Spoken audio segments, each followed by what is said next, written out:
the Dolphin. This fucking game. A timeless classic of the 16 Piece of shit. bit era. One of the storied classics of the Mega Drive. This is what I've done with my life. A game that has stood the test of time and maintained a cult following to this very day. Alright, you might be 1,000 years old and remember it from the 90s, or more likely you had one of those Sonic Echo double pack things on the Game Boy Advance, or you more recently got access to it like on the Wii Shop channel or whatever. Regardless of how you played this game, odds are you didn't get very fucking far into it because it's impossible. While the sequels are a little more widely known because people were actually able to finish the things, the first Echo game remains somewhat of a mystery because it dates from the time when the predominant design philosophy was Just put a bunch of stupid fucking bullshit everywhere. they wanted to make sure you couldn't blow through the entire game in a weekend. Well, they fucking succeeded. No one finished Echo in a weekend. In fact, even the AVGN couldn't cover past the first 5 levels or so. If you ever wondered what you were missing out on is, well, it's actually a lot fucking weirder than you might have expected. Whatever the hell is happening here, I beat the game. I can't tell you what the hell is happening here.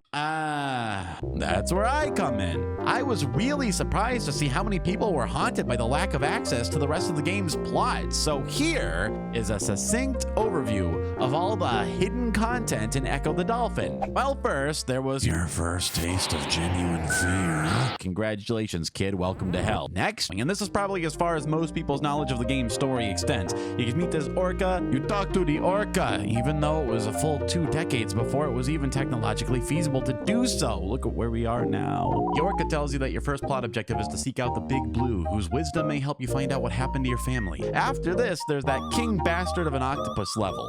Alright, look, it's simpler than it seems. You just go up the maze, avoid the current, find the crystal, use the shell to break the rocks, open another diamond, swim up to find another diamond, swim down to get rid of another diamond, unless you know the real guy trick. Then you swim past this obstacle course, you get one more diamond, unlock the exit, and you're out. 7 levels later, you get to the North Sea, where you get killed by blocks of curiously mobile ice and crabs. And this shit. I mean, just look at this. The very tenacious will eventually find the Big Blue, who is big.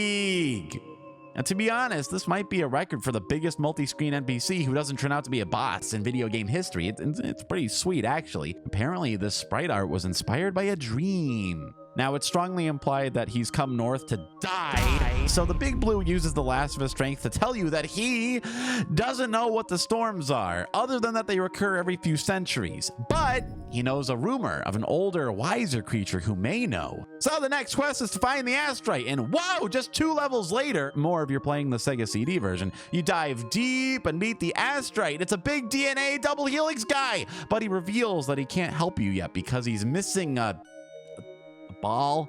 He's missing his globe. So, understandably, you need to travel to Atlantis to find their time machine, to find his globe. And this is where things get wacky. After about 75 Atlantis levels, you find your way to the fantasy Nazi time machine.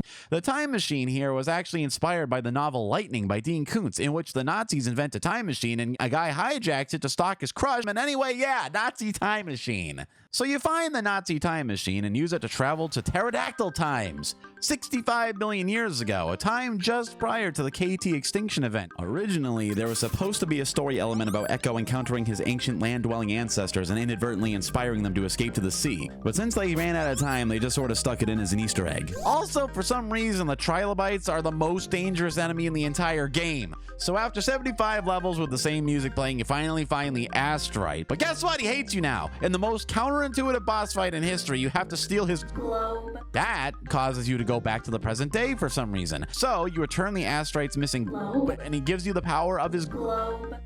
Armed with the globe power, you head back to the Nazi time machine a second time. This time, you warp back to the beginning of the game. Hooray, man. You get a taste of victory. After all this hell, you found your missing family. But you inevitably must get punked by that storm again, by now aware that it is actually some manner of alien suck beam. The last few levels of the game take place in the alien spaceship, which leads to this piece of shit bastard level called Welcome to the Machine. Is a huge auto-scrolling maze with no save points, which takes about 6 minutes to play through. And if by some miracle you actually finish this crap, it's time for the final boss. I turned myself into a pickle, Morty! I'm Pickle Rick! But if you die here, you got to go back and do the machine over in its entirety.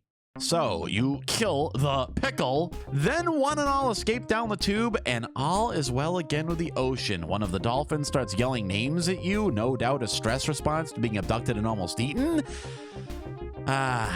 You savor the sweet taste of victory and sit with the knowledge that this is what I've done with my life. If you enjoyed my Ecco the Dolphin video, that sub button's right down there. It's calling your name. It's right for the taking. No one will know. It'll be our little secret. Feed the algorithm. Feed Okas to it. Okay, bye.